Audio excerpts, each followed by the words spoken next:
আমরা অনেক সম্পদ এরকম ফেলে দিয়েছি, তো ময়মনসিংহ গীতিকা ফেলা যায়নি।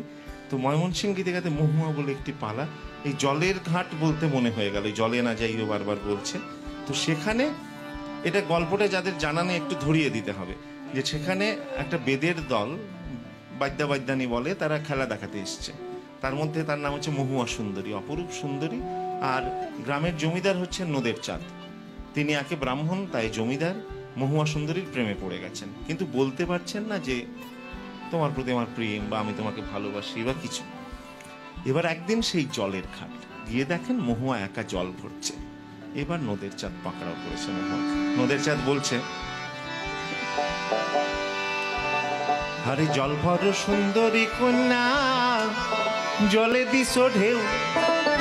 আরে জল ভর সুন্দরী কন্যা, জলে দিস ঢেউ।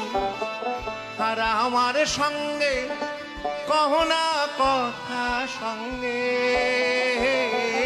নাই মোর কেউ প্রাণ যায় যায় রে।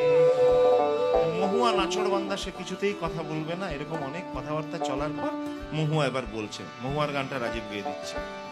লজ্জা নাই রে নির্লজ্জ ঠাকুর, লজ্জা নাই রে তোর, লজ্জা নাই রে নির্লজ্জ ঠাকুর, লজ্জা নাই রে তোর। গলায় কলসি বাইন্দা জলে ডুইবা মর না গো, যাও যাও রে। তুমি বলো, একজন সামান্য কথা বলতে চেয়েছে, প্রেম করতে চেয়েছে, আর তার বিনিময়ে মহুয়া নদের চাঁদের মৃত্যু কামনা করছে। বলছে গলায় কলসি বাইন্দা জলে ডুববা মোর। মানে আমার মনে হয় এরপর আর তার ওই পাশে যাওয়া উচিত নয়। এবার নদের চাঁদ যে উত্তরটা দেবে মহুয়াকে, মানে আমার মনে হয় বাংলা সাহিত্যে, গোটা বাংলা সাহিত্য, পৃথিবীর সাহিত্যে এরকম প্রেমের উচ্চারণ খুব কম আছে। মহুয়া বলছিল গলায় কলসি বাইন্ধা জলে ডুববা মোর, আর নদের চাঁদ উত্তরে বলছে, আমি কোথায় পাইবাম কলসি গো কন্যা, কোথায় পাইবাম দড়ি। বলো, আমি কোথায় পাইবাম কলসি গো কন্যা, কোথায় পাইবাম দড়ি।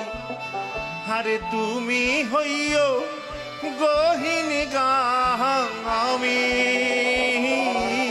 ডুইবা মরি প্রাণ